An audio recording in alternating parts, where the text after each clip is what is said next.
sobre el tema de Venezuela y las repercusiones que está teniendo tanto en ese país como a nivel regional. Doctor Sánchez Berzaín, bienvenido a Café con Vos. Gracias por siempre dispensarnos estos minutos de su tiempo. Un abrazo. Mucho gusto, Luis. Felicidades por el aniversario de su Muchas gracias. medio tan importante para la defensa de la libertad, la democracia en Nicaragua, en las Américas y en todo el mundo. Mi sincera felicitación, un gran abrazo a usted y a todo su equipo. Gracias, doctor Sánchez, muy amable, haciendo lo que podemos, de donde podemos. Doctor, comencemos con el tema del avión. ¿Qué significa, según usted, la decisión de Estados Unidos de incautar y llevar a confiscación un avión que Nicolás Maduro había comprado a través de testaferros? Es muy claro, es el punto de inflexión donde Nicolás Maduro deja de ser tratado como un jefe de gobierno y ni siquiera como un dictador y pasa a ser tratado como un delincuente.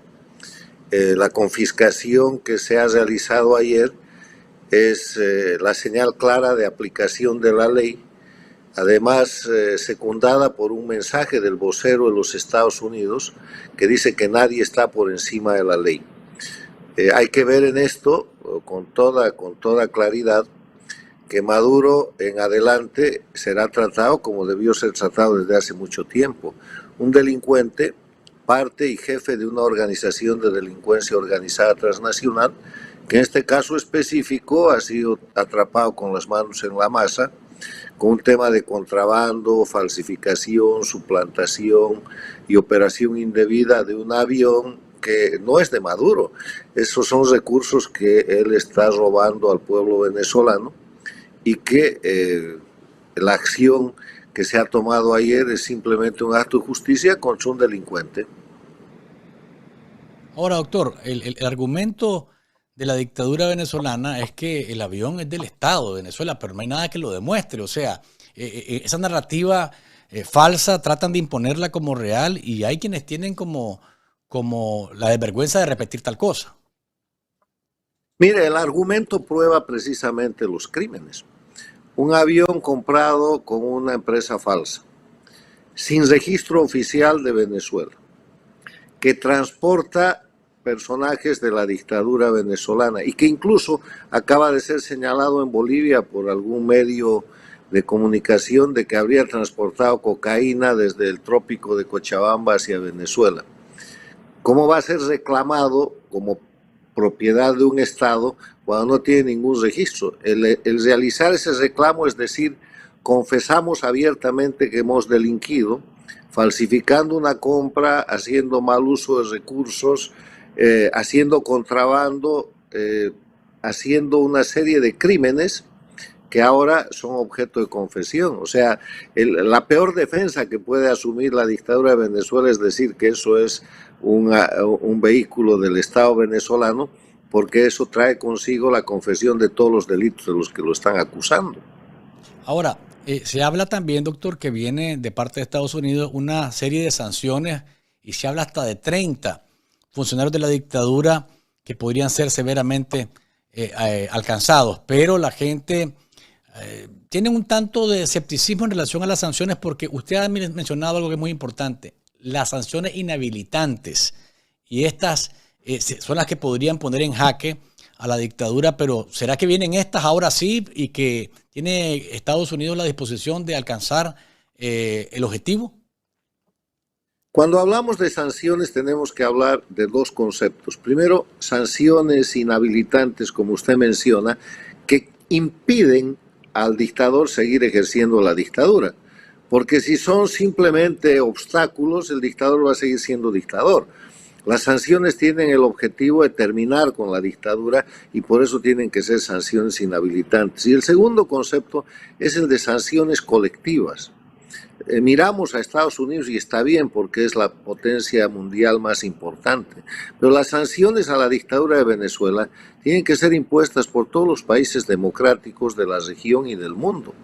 La Unión Europea tiene que establecer sanciones, Canadá, tienen que establecer sanciones los países de América Latina, Chile, Ecuador, Argentina, Brasil, México, Colombia, que hoy día están haciendo de función más bien de soporte de la dictadura. O sea, la Organización de Naciones Unidas, la Carta, la Organización de Estados Americanos, la Carta Democrática Interamericana y todos los instrumentos del sistema internacional vigente establecen un mecanismo de sanciones colectivas que tiene que ser rápidamente implementado con un solo objetivo: terminar la dictadura criminal de Venezuela. Ahora bien, doctor, en medio de toda esta situación se da la orden de captura en contra del presidente electo de los venezolanos, Edmundo González Urrutia. Hay nueve países, que emiten un comunicado rechazando tal cosa. La OEA hace lo mismo, indicando que no hay garantías ni hay imparcialidad en el Poder Judicial en Venezuela.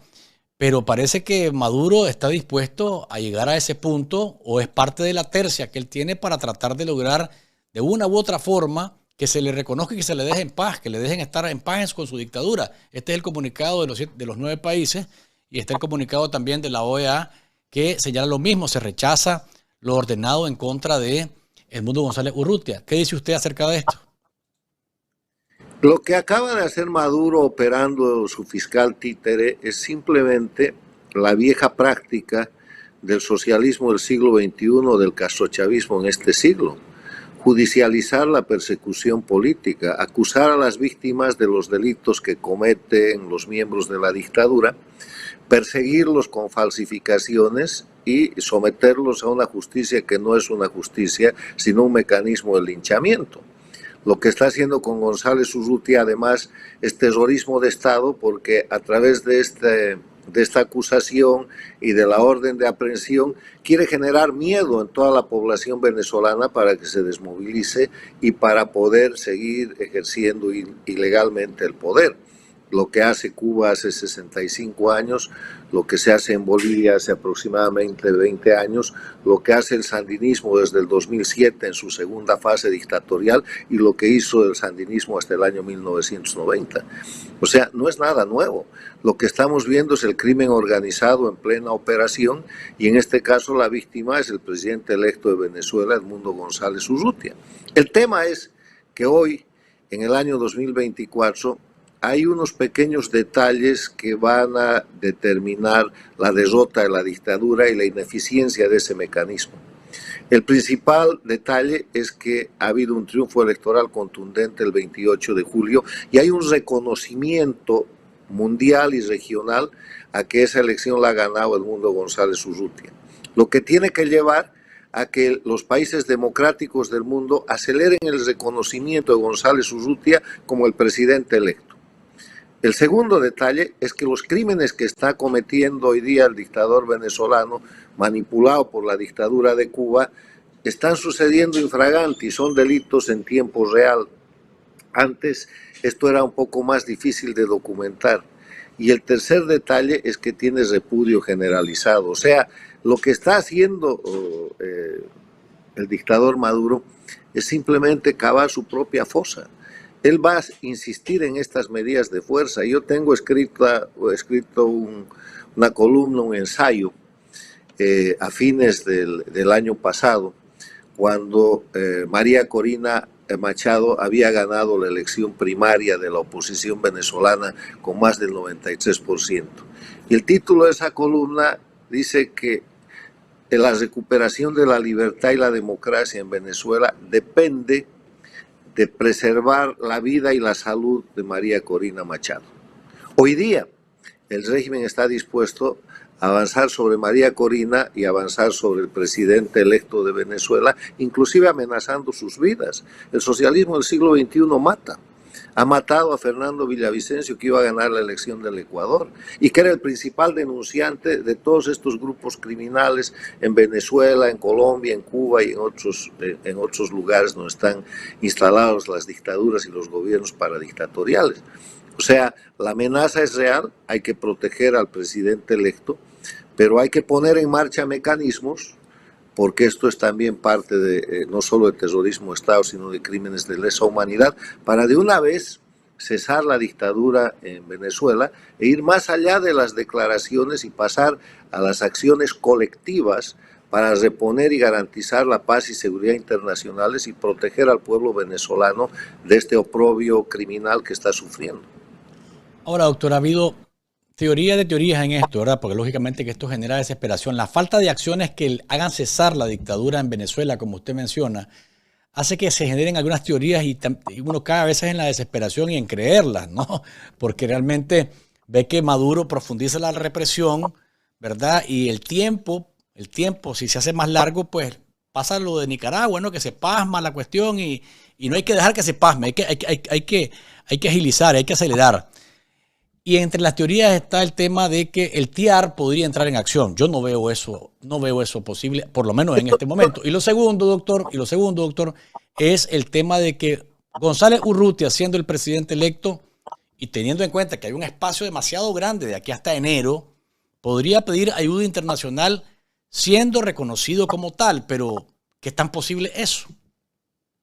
A ver, primero que usted sabe que cuando empezó esta cuestión de la elección en dictadura electoralista en Venezuela, habíamos marcado que esta era una situación que tenía 4 etapas, 4 fases o 4 momentos. 4 rounds. 4 rounds para ponerlo en términos efectivos. El primer round fue el de la campaña y lo ha ganado ampliamente la oposición, porque pese a la represión, a los crímenes, a las detenciones, a la tortura, hizo que el pueblo venezolano pierda el miedo. La segunda etapa o el segundo round se produjo el 28 de julio y habían 2 grandes desafíos. Que la gente vaya a votar porque el dictador estaba desanimando la votación, cuanto menos gente vote mejor para la dictadura, y que haya control electoral. Y esto fue contundente, el triunfo fue definitivo. Toda Venezuela se volcó a votar y más de 600.000 venezolanos ejercieron un ejemplar control electoral que en pocas horas demostró la victoria de Edmundo González Urrutia. La tercera etapa es la de la narrativa de quién ha ganado. Y por el cronograma electoral, esta es una etapa que dura por lo menos 5 meses. Dura agosto, septiembre, octubre, noviembre y diciembre, porque en enero se produce el cambio presidencial. Y en esta etapa está ganando de nuevo la oposición, porque el dictador Maduro hoy día, todo el mundo sabe que ha falsificado un resultado, todo el mundo sabe que ha perdido y que solamente se sostiene en el poder a través de la fuerza y de la violencia. Y está siendo derrotado, pero faltan 4 meses en este proceso y la regla es persistir y resistir, y María Corina Machado y Edmundo González Urrutia lo saben y el pueblo venezolano lo sabe. Por eso continúa la resistencia civil pacífica que no va a cesar. Puede que ese plazo se acorte, pero no hay que cansarse. Lo que hay que hacer es persistir y resistir. Y en diciembre, en el plazo más largo de esta situación, estará derrotada la dictadura, porque ahí se acaba cualquier pretexto para no entregar el gobierno y ahí pasa a una situación de absoluta ilegalidad, ilegitimidad, y obviamente pueden ser aplicadas todas las medidas que usted ha mencionado. El momento actual, que es el momento de postelectoral, de reconocimiento del presidente electo, el triunfo se va a consolidar en el momento en que Edmundo González Urrutia sea reconocido por los países de la comunidad internacional como presidente electo. Ya lo ha reconocido Argentina, lo ha reconocido el Perú, lo ha reconocido Uruguay, Paraguay, Ecuador, Panamá, Costa Rica, El Salvador, pero faltan países que están en el hecho de decir González Urrutia ha ganado, pero que todavía no lo han reconocido, que son Estados Unidos, Canadá, la Unión Europea y los países que hoy día ya con menos fuerza están apoyando y siendo cómplices de la dictadura, que son Colombia con Petro, Brasil con Lula y México con López Obrador. O sea, estamos en plena batalla y aquí la regla es no cansarse y no aflojar. ¿Qué tanto peso a estas alturas, doctor Sánchez Berzaín, pueden tener esas personas que usted acaba de mencionar, los 3 paradictatoriales? Porque Lula, ni reconozco a Maduro, ni reconozco a los opositores. El López Obrador sigue insistiendo en que hay que reunirse para ver lo de las actas, no sé qué. Y el Petro, prácticamente en un discurso diciendo que las dictaduras en Colombia se les olvidaron a los que critican a Maduro. ¿Qué tanto peso pueden tener si el mundo sigue avanzando en el reconocimiento y se quedan ellos como los acompañantes de Maduro nada más? ¿Qué peso pueden tener a estas alturas? Ningún peso, se están desprestigiando. Primero se han puesto en evidencia como gobiernos paradictatoriales. Son los sirvientes de la dictadura. Están sirviendo y sosteniendo a la dictadura de Venezuela por instrucción de la dictadura de Cuba, que es la dictadura jefe, que en esto aparece muy poco, pero que es en verdad la que está manejando la operación de Venezuela, porque Cuba lo que está haciendo es librar en Venezuela su batalla de subsistencia. Lo que está pasando hoy día en Venezuela, el resultado de lo que sucede en Venezuela, va a influir en los próximos 25 años de la vida de todas las Américas. Porque si gana el dictador Maduro y se queda como dictador, Venezuela va a ser Cuba 2. Y eso quiere decir un narcoestado consolidado, quiere decir un centro de terrorismo, quiere decir un centro de amenaza a la paz y seguridad internacional como base rusa, como base iraní, como base china. Quiere decir un centro de expansión de las guerrillas que ya sostienen, como el caso de las FARC en Colombia y el ELN, que pueden expandir. Y quiere decir un centro de conspiración contra las democracias, empezando por las democracias que hoy día están señalando al dictador Maduro. Pero como eso no va a pasar, el otro escenario es el escenario en que el pueblo triunfe y retorne la libertad y la democracia a Venezuela, en cuyo caso Cuba ha perdido su principal plataforma y la próxima dictadura en caer es Cuba. La importancia de la lucha del pueblo venezolano es que ahí no solo se está librando la lucha por la libertad de los venezolanos, sino de todos los americanos, porque inclusive países tan grandes como Estados Unidos y Canadá, con la desaparición de la dictadura de Venezuela y el debilitamiento consecuente de la dictadura de Cuba, lo que hacen es quitarse la presión de la famosa herramienta de la migración forzada, de la famosa herramienta del uso del narcotráfico como instrumento antiimperialista, cocaína, fentanilo y todo lo que les están metiendo, y de la operación del crimen organizado para destrozar y debilitar las democracias, empezando por la democracia más importante que es Estados Unidos. O sea, nadie está libre. Este es el centro de la consecuencia estratégica de la gran batalla que está librando el pueblo venezolano, razón por la que esa es la batalla de todos los pueblos de las Américas y todos tenemos que contribuir para que triunfe la libertad y la democracia, porque ahí se está jugando la seguridad de todos los americanos, no solamente latinoamericanos, de todas las Américas para por lo menos los próximos 25 años. Dos cosas más, doctor, a propósito de paradictatoriales. En Honduras, Xiomara Castro es de las que apoya a Maduro en su narrativa y en su farsa de reconocer el fraude electoral, o no reconocer el fraude electoral y decir que él ganó las elecciones. Manda a su secretario de Defensa a una reunión con Padrino. Estados Unidos, a través de su embajadora, se pronuncia de esto en Tegucigalpa. Castro decide romper el tratado de extradición y nos damos cuenta de que la familia Zelaya Castro Rosales, Castro Rosales, están involucrados de manera directa en temas de narcotráfico, pero de una manera impresionante, como es un narcoestado realmente. Honduras, lo que se ha venido destapando desde el fin de semana para acá es impresionante. ¿Qué efectos puede tener esto, doctor, a nivel regional, tomando en cuenta el impacto que hay a nivel de las bandas de narcotráfico, los cachiros y todos los cárteles de narcotráfico? Dos constataciones. La primera es que Honduras con la señora Castro es el cuarto gobierno paradictatorial, o sea, es un gobierno al servicio de las dictaduras. Pero peor que eso es que es un narcoestado. Y como narcoestado que es, acaba de romper el tratado de extradición con los Estados Unidos para proteger a la familia y al entorno presidencial, como usted bien lo ha descrito. Estados Unidos ha hecho una invocación muy seria a Honduras para que reflexione y para que no rompa el tratado. Porque más allá de la ruptura del tratado podrán eventualmente con eso establecer un mecanismo temporal de protección a los Zelaya o a los Castro o a los que sean al entorno familiar narcovinculado que estructura el narcoestado, después de la sentencia del expresidente Hernández, que está condenado en Nueva York precisamente por delitos de narcotráfico. Pero lo que no van a poder hacer es que el sistema de lucha contra el crimen organizado transnacional se aplique. No hay escapatoria.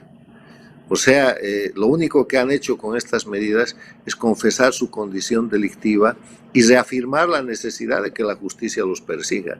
Yo creo que días más, semanas más, meses más o años más, ese grupo delictivo tiene los días contados por su propia actitud.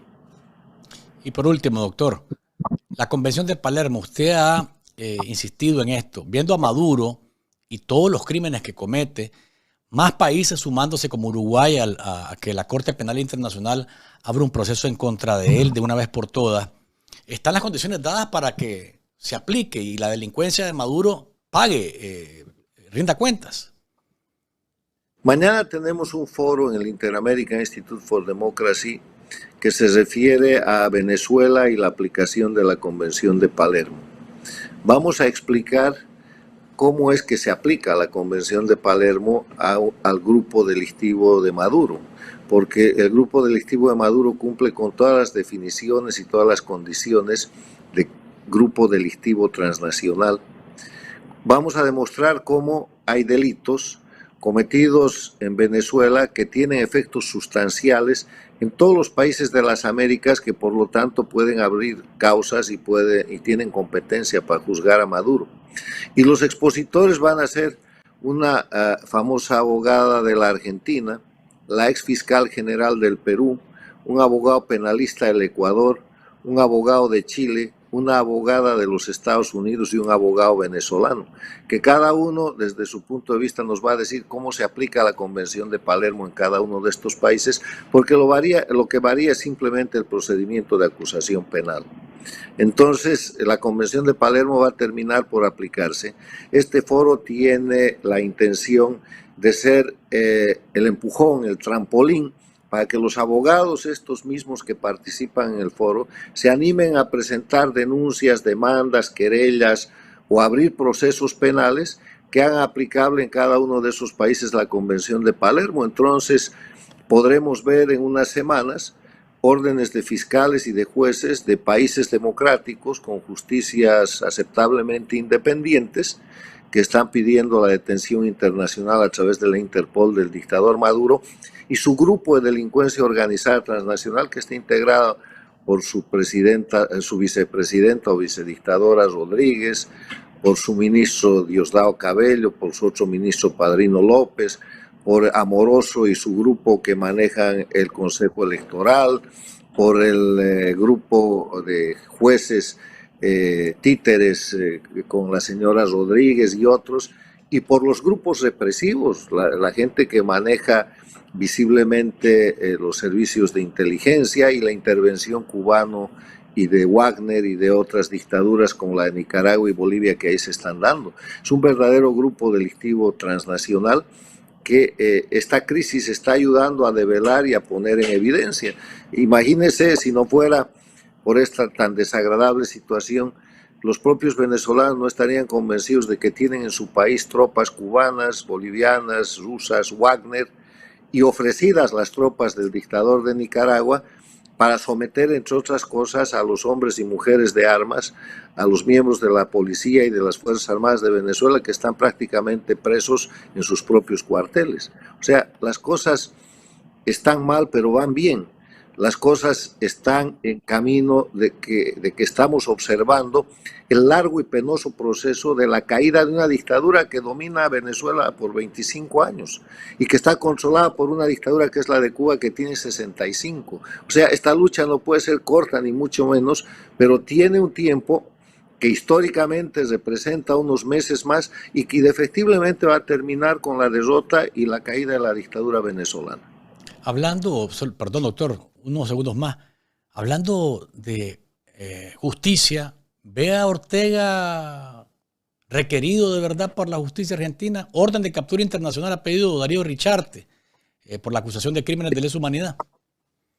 por la justicia argentina, por la justicia universal y en algún momento por la propia justicia nicaragüense, porque Nicaragua va a recuperar su condición de Estado de Derecho y de democracia en algún momento, y esta gente no solo va a ir a dar a la cárcel, sino al basurero de la historia, y todo lo que han robado y todas las fortunas que han creado tendrán que ser recuperadas. La esencia de la Convención de Palermo, cuando se aprueba el año 2000, y es presentada con una introducción y un discurso del entonces secretario general de las Naciones Unidas, Kofi Annan, es que en el mundo globalizado, aprovechando de la tecnología y de la globalización, ningún delincuente tenga impunidad y no exista la posibilidad de guardar, de ocultar o de transformar ningún resultado, bien, dinero o producto del delito. Y en eso se está avanzando muchísimo. O sea que el hecho de que hoy día los Ortega Murillo detenten el poder con violencia y con fuerza y con terrorismo de Estado como satélite de la dictadura cubana en Nicaragua, no quiere decir que van a permanecer ahí. ¿Por qué ofrece tropas nicaragüenses de la dictadura nicaragüense Ortega a Venezuela? Porque sabe que si Venezuela cae, ellos tienen los días contados. Doctor Carlos Sánchez Berzaín, qué placer tenerlo en nuestro programa de aniversario este 3 de septiembre. Le agradezco muchísimo los minutos que nos ha dispensado, su disertación que siempre es verdaderamente ilustrativa y además brillante. Le agradezco muchísimo que nos haya acompañado. Gracias, felicidades y esperanza, porque las cosas están en buen camino. La dictadura de Venezuela se está cayendo y está arrasando a su dictadura jefe de Cuba y a sus satélites de Nicaragua y Bolivia. Acuérdese, estamos mal, pero vamos bien. Así es. Un abrazo, doctor Sánchez Berzaín. Gracias por habernos acompañado.